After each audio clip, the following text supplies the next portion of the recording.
ВИЧ жана жашоо подкастында ВИЧ инфекциясы адамдардын жашоосуна, коомго тийгизген таасири тууралуу маалымат жана талкуулар камтылган.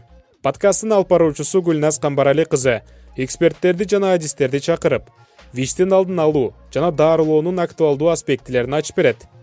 Подкаст маалымдуулукту жогорулатуу, стигма менен күрөшүү жана ВИЧ позитивдүүлөрдү колдоо максатын көздөйт. Саламатсыздарбы, сиздер менен Улан Тала жамааттык мультимедиа борбору кайрадан эле ВИЧ менен жашоо аттуу подкастыбызды улантабыз. Бүгүн бизде конокто Мыктыбек Мамашев, СПИД борборунун диспансердик бөлүмүнүн бөлүм башчысы, Жалал Абад областындагы ВИЧ позитивдүү киши миграцияга кетсе, сиздерден кантип дарыларды ала алат? Же болбосо кандай жардам бересиздер ал кишиге?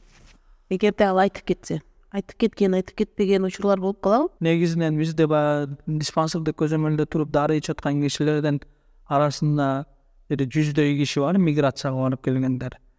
Миграция деген ар кайсы мамлекетке барышы мүмкүн, бирок баягы азыр Россияда закон чыккан. Мигранттардын арасында эгерде ВИЧ илдети табылган болсо, алар депортация кылынат. Анан бирок ошого деле карабастан бизде барган бейтаптар бар. Негизинен миграцияга кетип аткан бейтаптарга биз ошол баягы бүт анализдерин тапшырыбыз, бул жактан көзөмөлдөрдөн өткүзүп баардыгы жакшы болгон болсо, анда ал кишиге 6 айга, эгерде ушунчалык эле баягындай керек болуп аткан болсо 1 жылга чейин дарысын камсыздап беребиз. Баягы 6 айга кетип ортодо келе албай калып 1 жылдан кийин келе турган болгон болсо деле, жакыны, тууганы, бир тууганы келген болсо, биз ал киши менен сүйлөшүп, анан ага дарысын бере беребиз. Миграцияга чыккан кишилерге эч кандай мындай тоскоолдук жок. Болгону баягы дарыгерлердин айтканын кылып, керектүү анализдерден өтүп берип, анан дарысын кандайдыр бир мөөнөткө чейин алып кеткенге возможность бар да. ВИЧ позитивдүү кишилер, медицина кызматкерлери, больницаларда, ооруканаларда дискриминация көп, стигма көп дешет да. Ушул боюнча кандай сиздерге кайрылышабы? Негизинен өзү ВИЧ СПИД илдетине өзү илгертен эле стигма дискриминация аябай көп. Өзү оорунун атын эле укканда эле стигма дискриминация мындай көп душар болушат.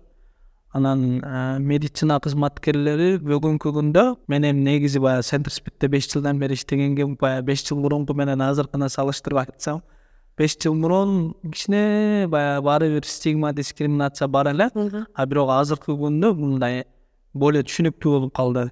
Медицина кызматкерлери деле түшүнүктүү болуп калды. Себеби медицина кызматкерлердин арасында да ВИЧ илдети менен ооруган жарандар бар, бизде учетто турган кишилер бар.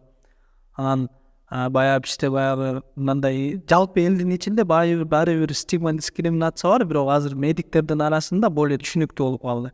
Эгерде бирок стигма дискриминацияга кабылган учурлар болгон болсо, бейтаптар сөзсүз бизге кайрылышат.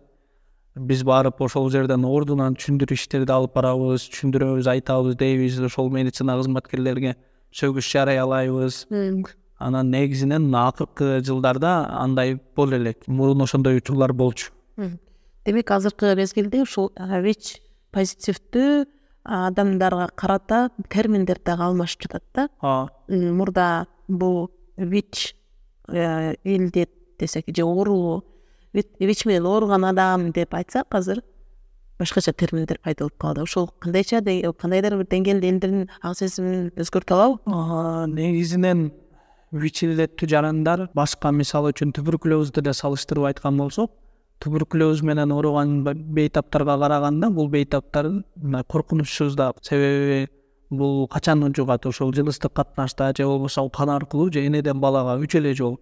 Туберкулез болгон болсо, ал бытовой контакт, тамак аштан, чогуу жүргөн, өбүшкөн, кучашкандан жугуп калышы коркунучу бар да. Анан бирок баягы бизде элде тенденцияда ВИЧ СПИД деле бул элдердин көзүнө наркоман менен эле баягы секс кызматкер болуп көрүнүп калган да. Анан азыр мисалы үчүн более мына азыр жаштардын арасында деле мындай ой пикир бөлөкчө болуп калбадыбы? Мисалы биз мектептерге барып азыр 7-8 класстын окуучусуна сенин жаныңдагы досуң ВИЧ инфицированный болгон болсо эмне болот десе, эч нерсе болбойт, кучакташып жүрө берем, ал менин досум деген түшүнүк уже пайда боло баштады да. Ошондой элде жакшы түшүнүк болгон сайын бул ооруга мындай стигма менен дискриминация уже азаят да барган сайын. Сиздер жана ВИЧ позитивдүү кишилер биринчи пайда болгондо жана айтып атпайсызбы, өзүнүн аябай стресске түшөт деп, ошол мезгилде кандайдыр бир кейстер менен аларды көрсөтүп бере аласыздарбы? Мисалы, ошол ВИЧ позитивдүү киши, 15-20 жылдан бери жашаган киши, жаңы болгон кишиге бир өзүнүн кеңештерин айтып, же мен деле ушинтип жашап жүрөм го деген мисалдарды келтиресиздерби? Ооба, сөзсүз түрдө. Мисалы, баягы депрессиядан чыга албай аткан учурларда ал кишилерге бир баягы мен башында айттым го, равный консультант деген. Ошол ВИЧ илдети менен жашап аткан кишилер менен сүйлөштүрөбүз да, ошолор менен маектештиребиз. Ал кишилер өзүнүн баягы башта өткөн окуяларын, өзүнүн кыйналган учурларын айтып бергенде, тиги карап туруп, меники жакшы эле экен деген ойго келиш үчүн. Анан ал дагы жардам бербесе, баягы бизде группа взаимопомощь деп 10 бейтапты чогултуп алып туруп, баардыгы мындай жүзмө-жүз отургузуп сүйлөшүп, баягы баардыгы бири-бирин өзүнүн баягы башынан өткүзгөнүн, кантип жугузуп алганын, азыр кандай жашап атканын айтып бергенде, стрессте, депрессияда жүргөн кишилерибиз мына ошондон акырын-акырындан чыгып баштайт да. Негизинен бирок баягы ВИЧ илдети угулгандан кийин ошол орунду көтөрүш үчүн баары бир канча убакыт керек болот. Мисалы, биз баягы бейтаптарга ай сайын дары беребиз башында. Ай сайын дары бергенде, ошо дарыга келгенде улам 2 саат, 1 саат сүйлөшүп, эмне болуп атат, айт.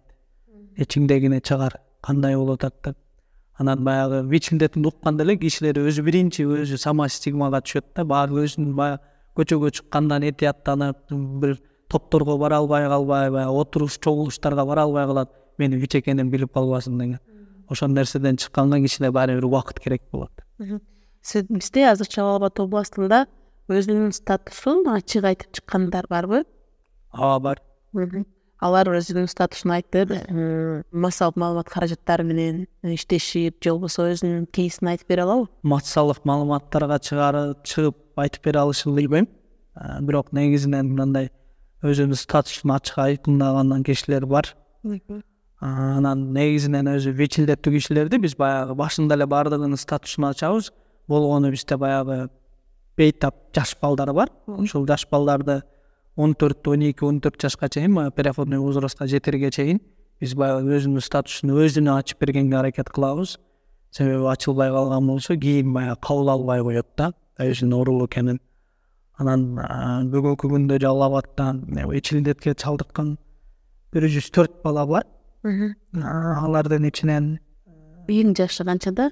Эң жашы 1,5 жаш. Энеден жуккан. Энеден жуккан. Анан биз баягы атайын жаш балдар менен иштеше турган уюмдар менен дагы иштешебиз. Мисалы үчүн бизде баягы Rainbow деген Ошто бир уюм бар, атайын жаш балдар менен иштешкен. Алар менен дагы тыгыз иштешебиз. Анан Кыргызстандын UNICEF жаштардын коому ошол организация менен иштешип, балдарга ошондой баягы өзүнүн статусун ачуу, баягы дарыларды өз убагында ичүү деген тренингтерди, психологдорду чакырып келип, биз өзүбүз дарыгерлер кошо тренинг болуп, ошол балдарга ошондой тренингтерди өткүзүп, баягы балдарды чогултуп бири-бирине кантып турабыз. Азыркы күндө Жалал Абадта балдардын 2 WhatsApp группасы бар, мен экөөндө тең бармын. Ошол балдарды чогултканга жакшы эле баягы аракет жасайм. Былтыр ноябрдын 15-теринде 3 күндүк тренинг өткөзгөнбүз Жалал Абад шаарында. Бүт областтагы балдарыбыздын баарын чакырганбыз. Мына баягы биз область аябай чоң, Токтобулдан баштап, Чаткалдан баштап, ужагы Тогуз-Торого чейин. Анан бүт баардык райондо ВИЧ илдеттүү жарандар бар да. Анан ошол баардыгын баягы камтыганга аракет кылабыз. Азыр буюрса мына февралдын этегинде дагы ошондой жаш балдарга тренинг өткөзөбүз деп атабыз, 1 күндүк. Буюрса ошол балдарга баягы бири-бири менен тыгыз болсо, бири-бириникин көрсө, баягы бири-бирин тааныса, балдарга оңоюраак болот да. Мисалы чоң кишилер, ВИЧ илдеттүүлөр, алар эми чоң кишилер, алардын баягы ой жүгүртүүсү бөлөк. Жаш балдар деген ар кандай учурлары бар, баягы энеден жуккан учуру бар. Парентральный деп коет, кан аркылуу жугуп калган учурлар бар. Ошондой балдар менен жакшы иш алып барабыз. Өзүнүн статусун ачаарда, өзүнүн ВИЧ илдетисин ачаарда баардыгы индивидуально болот. Мисалы үчүн 4-5 баланы чогултуп алып бир ача албайсың. Ар бири менен өзүнчө сүйлөшөбүз. Ар бир баланы өзүнчө чакырып алып, өзүнчө айтып, Себеби ар кимдин ситуациясы ар кандай. Мисалы кээ бирөөлөр мен айткандай энесинен жугузуп алган учурлар болсо, кээ бирөөлөр канаттуу жугузуп алган учурлар бар. Ошон үчүн бардыгына өзүнчө ачкандан кийин анан баягы топтун ичине алып киргенде уже бардыгы бири-биринин ВИЧ экенин билип, кандай туура эле кабыл алышат да. Анан алардын мисалы баягы чогулткандын максаты, топтогондун максаты, мисалы ВИЧ илдеттүү жарандар өзүнүн ВИЧ илдетин билип алып, анан унчукпастан башка бирөөгө турмушка чыгып, ага жугузгандан көрө баягы өзүнүн топтогу өзү менен чогуу жүргөн балдары менен баягы баш кошсо, мындай вирус таралбайт да, илдет таралбайт. Анан негизинен күйөөсү деле аягы деле ВИЧ болуп, экөө баш кошуп, бүгүнкү күндө таза балдарды төрөлчү, таза эме кылса, үй бүлө курса болот да. Демек, ВИЧ позитивдүү кишилерден таза бала төрөрү 100%. 100%. Эгерде мисалы ВИЧ илдеттүү аял боюнда болду, бирок ал келбесе, демек баласы ВИЧ болуп. Учурлар кездешип болуп болот да. Андай учурлар бар. Мисалы үчүн мен азыр айтып аткан сизге эң кичине жаш бала 1,5 жаш дебедимби? Ошол учур энеси боюнда бар мезгилде миграцияга кетип, Россияга кетип, ал эч жерде, ал жакта документи жоктугунан эч жерде учетто турган эмес. Анан ошол боюнча 9 айлык дегенде бул жакка кайтып келип, Кыргызстанга кайтып келип, эч кайсы медициналык мекемеге кайрылбастан өзүнүн үйүндө төрөйт баласын. Ал өзүнүн статусун билген. Билбейт. ВИЧ экенин билбейт. Эне дагы билбейт, бала дагы билбейт. Анан төрөп, ошол баласын чоңойтуп жүрүп, анан баласы ооруп больницага кайрылганда, анан ал жерден ВИЧке текшерип көрөлүчү деп текшергенде, анан ВИЧ илдети табылып, энесинен дагы баласынан дагы азыркы күндө экөө тең АРТ леченияны алып атышат. Негизинен баягы бизде Кыргызстанда 20-жылга чейин жалпы боюнда бар аялдар ВИЧ илдетине бир эле жолу текшерилген. Анан биз баягы бир эле жолу текшерилгенде кээ бирөөлөрдүкү мындай ВИЧ илдети көрүнмөй калат экен, көмүскөдө калып кетет экен деп 20-жылы буйрук чыгарып, министерстводон ВИЧ илдетине 2 жолу текшерилсин. Биринчи триместринде боюнда бар мезгилинде жаңы учетко турганда, жана 3-чү триместрге жеткенде ВИЧ илдетке текшерилсин деп. Ошонун жыйынтыгы менен мисалы үчүн ошол жылдан бери баягы 2-чи жолу барып, биринчисинде текшерилгенде таза, бирок 2-чисине текшерилип алганда табылып калган учурларды, аялдарды алып, биз азыр бүгүнкү күндө мындай толук ППМР жүргүзүп, баягы баласына жугузбаш үчүн бөгөттөрдү коюп атабыз да. Анан ошондой баягы учурлар болуп калат, турбаган энелерчи. Турбаган энелер ошентип Россияга барып, башкага барып келип, анан эч жерге турбай, учетко анан баягы кеч болуп калып атат да. Негизинен баягы мен өзүм ойлойм, баягы боюнда бар аял деген өзүнө болбосо дагы баягы ичиндеги баласына жооптуу болуш керек го депчи. Баягы ВИЧ илдети аныкталган болсо, канчалык тез баягы диспансерный көзөмөлгө туруп, дарыларды ичкен болсо, ошончолук баласына жукпой коюу үчүн бөгөт коёт. Анан кеч турган болсо, анда деле баягы бизде азыр баягы 2-чи триместр, 3-чү триместр деген бул баягы 30 недель беременность болгондо ВИЧ илдети табылган болсо деле, төрөткө чейин анын вирустук өлчөмүн азайтып коюучу баягы күчтүү препараттар бар азыр. Бирок ошондо деле кээ бир аялдарга берсең, баягы убагында ичпей, убактысын жылдырып, же болбосо кээ бир күнү унутуп калып, баягы өзүнүн ичиндеги баласына жооптуу болбой калат да. Ата-энелерге мындай басым жасаганга муштар болобуз да, себеби сен тиги балага жооптуу болбосоң, анда биз СОС кызматкерлерге кайрылабыз, сен балаң тартып алат, сенин колуңан мамлекетке өткөзүп берип коет. Анын дарысын убагында ичиришиң керек. Сен өзүң карабасаң да балаңды карашың керек деп жасайбыз баласы үчүн. Эне төрөгөндөн кийин баланы эмизбейт. Ооба. Же низкий болсо эмизсе болору? Жок, мурун баягы клинический протоколдор менен иш кылабыз. Мурун биз баягы вирустук өлчөмү аз болгон болсо, анда эмизсе болот деп айтат элек. Азыркы күндө андай жок. Себеби эмизсе негизинен мындай медицина жактан алып караганда, эгерде вирустук өлчөмү аз болгон болсо эмизе берсе болот да. Анан бизде баягы менталитетте эмизип баратып эле тойбой барып атат деп кошумча берип берет да. Негизи ВИЧ илдеттүү энеден төрөлгөн балдарды же эмизиш керек, же кошумча менен багыш керек. Экөөнү аралаштырган болбойт. Аралаштырган учурда анда ВИЧ илдети жугуп калып коркунучу бар да. Анан дагы бир учурлар баягы эненин көкүрөгү жарылат, канайт, ошол себептерден азыр ВИЧ илдеттүү энелерге такыр эмизбеге уруксат бербейбиз да. То есть ВИЧ позитивдүү аялдар төрөгөндө аларды медицина кызматкерлери өзүнчө жаткырып же өзүнчө карайбы, же болбосо баардык эле пациенттер катары эле карайбы? Негизинен баягы мен айттым го, төрөткө чейин биз алардын вирустук өлчөмүн азайтабыз депчи. Вирустун өлчөмү азайгандан кийин ал аялдарда коркунуч жок. Анан баягы мурун бизде айтылган да ВИЧ илдеттүү жарандарлар баардыгы кесарево менен операция жолу менен төрөйт деп. Жок, бүгүнкү күндө эгерде вирустук өлчөмү аз болгон болсо ал аялдар кадимки эле берки аялдардан эле өздөрү болот. Анан бизде баягы ВИЧ илдетине стигма дискриминация болуп, буларды өзүнчө жаткызуу деген жок. Жалпы аялдардын палатасында эле жатат. Бирок баягы дарыгерлер ВИЧ илдеттүү аялдар мисалы роддомго барганда берки аялдар обменный карта көтөрүп барган болсо, ВИЧ илдеттүү аялдар обменный картага кошо информационный лист көтөрүп барат. Өзүнүн ВИЧ илдетүү жана акыркы анализдери кандай, кантип төрөш керек, эмнелерди жүргүзүш керек деген рекомендация жазылган кагаз болот. Ошонун негизинде барышат, анан жардам көрсөтүшөт. Ошолор барганда сен ВИЧ экенсиң деп медицина кызматкерлери кабыл албай койбойбу? Жок, мен корком, жугуп калышы мүмкүн, баары кан да, сен төрөгөндө кан болот да деп врачтардын, медсестралардан ушундай нерсе болбойбу энелерге? Дискриминация негизинен азыр андай деле болбой калды. Мисалы мен өзүм Жалал Абадта областтык төрөтүүндө бир жылда 10-дон 15ке жакын ВИЧ илдеттүү аял төрөйт. Ал жердеги бүт эле кызматкер мындай окутулган, үйрөнгөн, билишет дегендейчи. Анан биз баягы медицина кызматкерлеринен жыл сайын аттестация алабыз бүт область боюнча. Анан аттестация алганда ошолордун ичинен баягы постконтактный профилактика көрсөткөн, скорый помощьта иштеген кызматкерлер, анан роддомдо иштеген кызматкерлерге ушул ВИЧ илдеттүү аялдарды кантип кабыл алып, кантип төрөтүш керек деген ооз эки түрүндө баягы экзаменационный суроолор менен алабыз да. Анан бүгүн азыр райондо, областта, бизде Жалал Абадта бир жылда 25-30дай аял төрөп атат. ВИЧ илдеттүү аял. Анан аларга эч кандай басымдуулук болгон жок. Демек, мен азыр сиз менен сүйлөшүп отурганда байкадым, ВИЧ позитивдүү киши көп жылдар бою өзүнүн өмүрүнүн аягына чейин жашаса болот. Болгону дарыны дайыма ичип туруш керек.